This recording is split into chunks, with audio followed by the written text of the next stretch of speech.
तर विद्यार्थ्यांनो एका नव्या स्पेशल आणि फ्रेश या सुपर क्लासमध्ये सर्वांचे स्वागत आहे। सुपर क्लासमध्ये आज आपण म्हणजेच 5 सप्टेंबर रोजी झालेल्या तलाठी भरतीचे जीके क्वेश्चन्स कव्हर करणार असल्या कारणास्तव सर्वांच्या सुपर क्लासला सुरूपासून शेवटपर्यंत नक्कीच पाहायचं आहे। आणि विद्यार्थ्यांनो आपल्या शिफ्टमध्ये जर हे क्वेश्चन्स नसेल आले तर आपण असं नका म्हणू की हे क्वेश्चन्स आलेच नाहीत, कारण तुमच्या शिफ्टला नसले आले तर इतरांच्या शिफ्टला आलेले आहेत त्या कारणास्तव।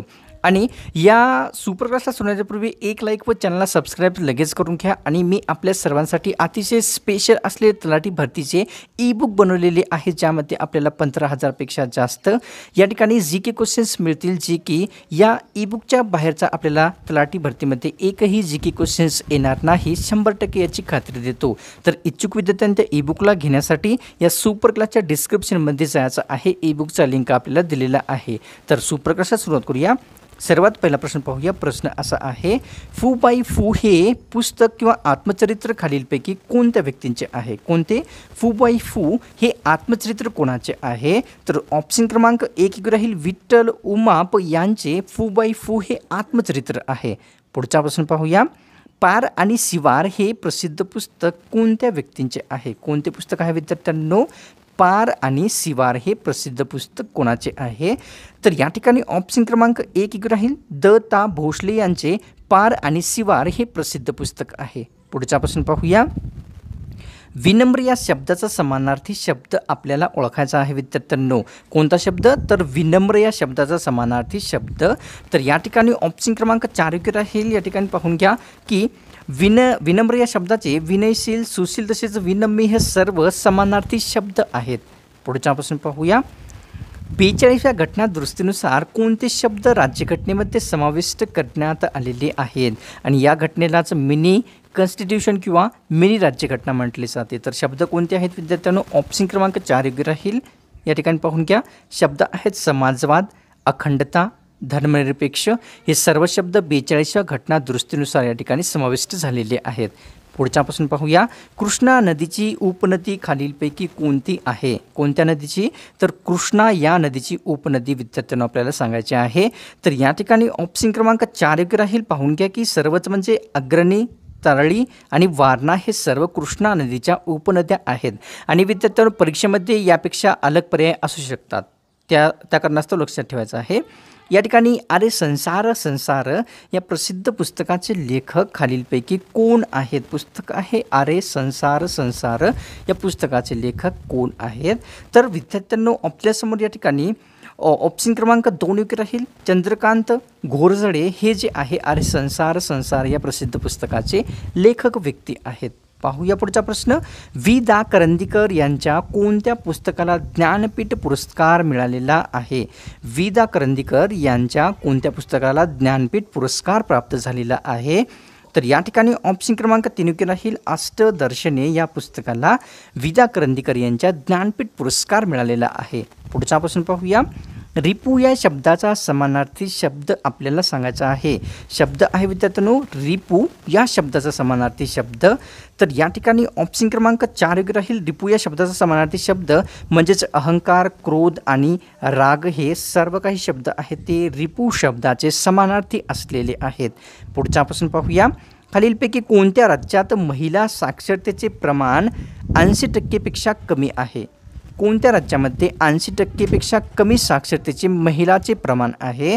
तर विद्यार्थ्यांनो ऑप्शन क्रमांक 4 राहील, सिक्कीम या राज्यामध्ये या ठिकाणी महिला साक्षरतेचे प्रमाण 80% कमी आहे। सिक्कीममध्ये पाहिले तर 76.43% एवढे साक्षरतेचे महिलेचे प्रमाण आहे। ठीक आहे विद्यार्थ्यांनो, आणि याचेही ऑप्शन्स विद्यार्थ्यांनो, कारण सिक्कीम हे एकच राज्य नाही ज्या ठिकाणी महिला साक्षरतेचे प्रमाण 80% कमी आहे, खूप सारी राज्य आहेत, त्या कारणास्तव पर्याय अलग असू शकतात, परंतु प्रश्न हाच होता।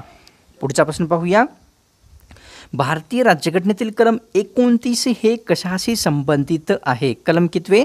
राज्यघटनेतील कलम 29 हे कशाशी संबंधित आहे? तर या ठिकाणी विद्यार्थ्यांनो ऑप्शन क्रमांक 3 राहील, अल्पसंख्याक अधिकाराशी संबंधित राज्यघटनेतील कलम 29 आहे। पुढचा प्रश्न पाहूया। UGC म्हणजेच युनिव्हर्सिटी ग्रँड कमिशन या संस्थेची स्थापना कोणत्या वर्षी करण्यात आलेली आहे? युनिव्हर्सिटी ग्रँड कमिशन या संस्थेची स्थापना कोणत्या वर्षी झाली आहे? तर ऑप्शन क्रमांक 2 राहील 1956 या वर्षी UGC युनिव्हर्सिटी ग्रँड कमिशनची स्थापना करण्यात आलेली आहे. पुढच्यापासून पाहूया. प्रार्थना समाजाची स्थापना विद्यार्थ्यांनो कोणत्या वर्षी करण्यात आली होती? कोणता समाज? प्रार्थना समाजाची स्थापना कोणत्या वर्षी करण्यात आली होती? तर ऑप्शन क्रमांक 4 राहील 21 मार्च 1867 या वर्षी या दिवशी प्रार्थना समाजाची स्थापना करण्यात आलेली आहे. खालीलपैकी कोणती नदी ही कावेरी नदीची उपनदी नाही? खालीलपैकी कोणती नदी कावेरी नदीची उपनदी नाही? तर ऑप्शन क्रमांक 4 राहील तुंगभद्रा. विद्यार्थ्यांनो ही जी नदी आहे कावेरी नदीची उपनदी नसलेली आहे आणि वरच्या काबिनी, हेमावती तसेच भवानी ह्या सर्व उपनद्या कावेरी नदीच्या आहेत. पुढचा प्रश्न पाहूया. जालियनवाला बाग हत्याकांड कोणत्या वर्षी घडलेला होता? जालियनवाला हत्याकांड हा कोणत्या वर्षी किंवा कोणत्या दिवशी घडलेला होता? तर विद्यार्थ्यांनो ऑप्शन क्रमांक 3 राहील 13 एप्रिल 1919 या वर्षी या दिवशी जालियनवाला बाग हत्याकांड हा घडलेला आहे. पुढचा प्रश्न पाहूया. 2022 या वर्षाचा ज्ञानपीठ पुरस्कार कोणाला प्राप्त झालेला आहे? 2022 या वर्षाचा ज्ञानपीठ पुरस्कार कोणाला मिळालेला आहे? तर या ठिकाणी ऑप्शन क्रमांक 3 राहील दामोदर मौजो यांना जे आहे 2022 या वर्षाचा ज्ञानपीठ पुरस्कार प्राप्त झाला आहे. पुढचा प्रश्न पाहूया. राज्यघटनेतील कलम 23 खालीलपैकी कशाशी संबंधित आहे? कोणते कलम? राज्यघटनेतील कलम 23 हे खालीलपैकी कोणत्या बाबीशी संबंधित आहे? तर ऑप्शन क्रमांक 2 राहील शोषणाविरुद्धचा हक्क याशी संबंधित राज्यघटनेतील कलम 23 आहे. पुढचा प्रश्न पाहूया. जेव्हा माणूस जागा होतो या प्रसिद्ध पुस्तकाचे लेखक खालीलपैकी कोण आहेत? पुस्तक आहे जेव्हा माणूस जागा होतो या प्रसिद्ध पुस्तकाचे लेखक खालीलपैकी कोण आहेत? तर ऑप्शन क्रमांक 4 राहील गोदावरी परुळेकर यांनी जेव्हा माणूस जागा होतो या प्रसिद्ध पुस्तकाचे लेखक आहेत. पुढचा प्रश्न पाहूया. 2011च्या जनगणनेनुसार स्त्री पुरुषांमधील साक्षरतेचा फरक किती टक्क्यांनी आहे ते सांगायचं आहे. 2011च्या जनगणनेनुसार विद्यार्थ्यांनो स्त्री व पुरुषांमधील साक्षरतेचा फरक किती टक्क्यांनी होता? तर ऑप्शन क्रमांक 2 राहील तो फरक विद्यार्थ्यांनो 16.5 टक्क्यांनी होता. पुढचा प्रश्न पाहूया. वनस्पती पेशींचा शोध खालीलपैकी कोणी लावलेला आहे? वनस्पती पेशींचा शोध खालीलपैकी कोणी लावलेला आहे? तर या ठिकाणी ऑप्शन क्रमांक विद्यार्थ्यांना 2 राहील मेटियास स्लेडेन यांनी वनस्पती पेशींचा शोध लावलेला आहे. पुढचा प्रश्न पाहूया. खेलो इंडिया 2023 स्पर्धेमध्ये सर्वात जास्त पदके जिंकणारे राज्य कोणते आहे किंवा होते? 2023च्या खेलो इंडिया स्पर्धेमध्ये सर्वात जास्त पदके जिंकणारे राज्य कोणते होते? तर ऑप्शन क्रमांक 2 राहील महाराष्ट्र राज्याने 2023 खेलो इंडिया स्पर्धेमध्ये सर्वात जास्त पदके जिंकलेली आहेत. पुढचा प्रश्न पाहूया. पेट्रोलमध्ये किती टक्क्यांनी इथेनॉलचा समावेश केलेला असतो ते सांगायचं आहे. कशामध्ये? पेट्रोलमध्ये किती टक्क्यांनी इथेनॉलचा समावेश केलेला असतो? तर या ठिकाणी ऑप्शन क्रमांक विद्यार्थ्यांनो आपल्यासमोर योग्य राहील 2 म्हणजेच 10% जे आहे पेट्रोलमध्ये इथेनॉलचा समावेश केलेला असतो. पुढचा प्रश्न पाहूया. आर्य महिला समाजाची स्थापना खालीलपैकी कोणत्या वर्षी करण्यात आलेली होती? कोणता समाज? आर्य महिला समाजाची स्थापना कोणत्या वर्षी करण्यात आलेली होती?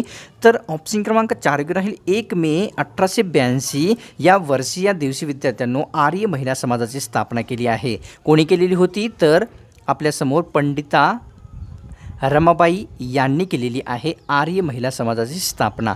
पुढचा प्रश्न पाहूया.